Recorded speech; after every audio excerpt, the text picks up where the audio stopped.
Now to our big story. Almost 2 weeks after Election Day, Decision 2018 is finally wrapping up in Arizona. All right, so you're probably wondering, how did we do? Or maybe you have some thoughts on it. It's tempting to say that it once again took too long to count all the ballots, but did it really? Team 12's political insider Bram Resnick is grading the election for us in this Decision 2018 report card. Bram? Yeah, the ballot count is wrapping up today. It's not the longest we've ever seen, though I understand why it might seem that way. But this report card is all about the firsts during the midterms, which lived up to predictions that this was the year of the woman. Our Decision 28 report card is filled with firsts. U.S. Senator-elect Kyrsten Sinema is the first woman Arizona voters have sent to the U.S. Senate and the first Democrat in 30 years.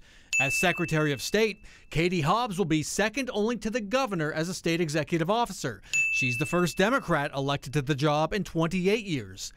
Over on the Republican side, State Treasurer-elect Kimberly Yee is the first Asian American elected statewide in Arizona. And we now have the first millennial elected statewide. 32-year-old Democrat Kathy Hoffman is school superintendent-elect.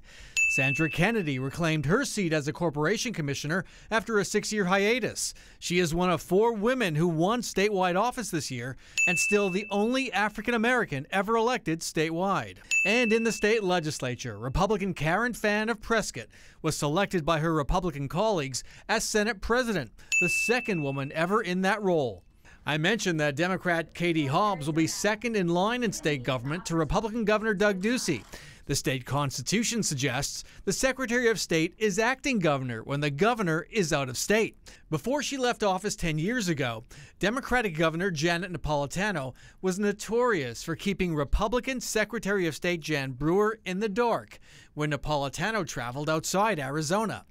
Does Hobbs ever expect to be acting governor when Ducey hits the road? There's technology and things that weren't in place when that was written, so things are a little different now. This may be a better relationship than between Napolitano and Brewer. Now, there is still a chance Arizona will have a second female U.S. Senator very soon. CNN is reporting that Senate Majority Leader Mitch McConnell is pressuring Governor Ducey to appoint Martha McSally to the seat that Jon Kyl is expected to vacate within the next several weeks. That, of course, John McCain's old seat. McSally lost to Kyrsten Sinema in the midterms.